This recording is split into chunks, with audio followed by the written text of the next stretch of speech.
pieskarties iepriekšējām video par magazīnu maiņu un paskaidrot, kāpēc magazīnus pārlādējot nevar mest zemē, kā arī paskaidrot attiecīgās darbības pie magazīnu maiņas. Tātad, par magazīnu mešanu zemē.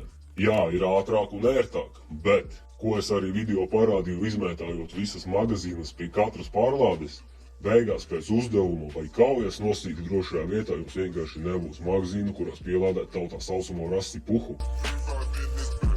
Pat ja pārlādējot un uzsākot kustību savās nomesto magazīnu, ir liels risks, ka patronu padevējs būs aizdirsies ar dubļiem vai smiltīm, kas rezultātā radīs ierosījumu nefunkcionalitāti. Tad ir divi labi veidi, kā nepapist un neaizdirst magazīnas. Pirmais. Pārlādējot magazīna tiek ielikta magazīnu somiņa ar patronu padevēju uz augšu, lai pie nākamās pārlādes nejauši neielādētu tukšo vai pustukšo magazīnu.